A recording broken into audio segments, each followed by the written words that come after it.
Coral reefs are usually found in tropical waters near the surface because the coral needs energy from the sun to survive.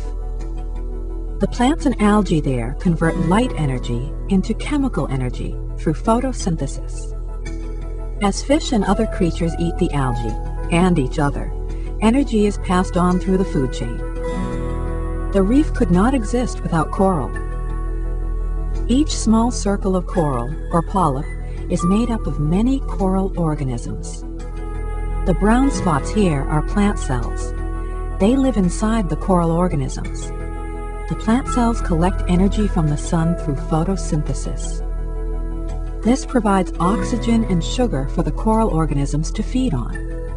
As the organisms grow, the polyp forms a compartment of calcium carbonate mineral. The polyps each live in their individual compartments, like neighbors in an apartment building.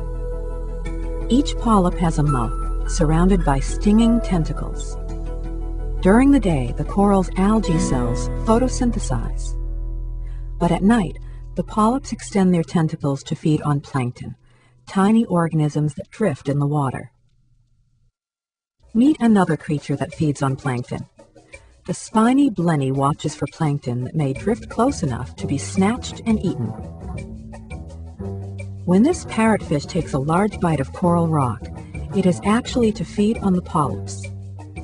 The fish is able to extract the living coral by chewing it up with its extra set of internal jaws. Parrotfish create much of the sand at the bottom of the reef. The sea cucumber eats the sand and collects algae and organic debris from it.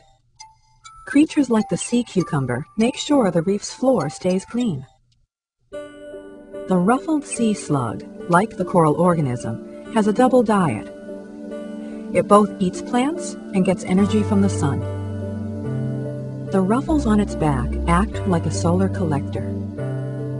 They are filled with chloroplasts, the organelles that also carry out photosynthesis in plant cells. The slug spends less time looking for food because it can get energy from the sun in the daytime. Were it not for the plant eaters or herbivores, the reef might be overgrown with algae. The long-spined sea urchin helps keep the algae in check. By day, it stays close to the coral.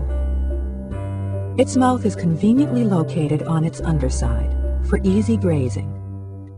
The urchin is well protected, but less fortunate herbivores must watch out for flesh-eating or carnivorous predators.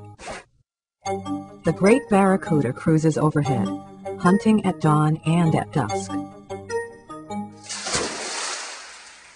The moray eel is generally nocturnal and spends its days lurking in caves. It comes out at night to feed on small fish. The yellowtail snapper may not look like much, but it is a mighty hunter. Of all the predators in the reef, it is the most abundant. One day, this predator too may become prey, or it may die of old age and make a meal for a scavenger. In the coral reef, as in all ecosystems, energy will have flowed from the sun to the plants, to herbivores, to carnivores, to scavengers, and decomposers.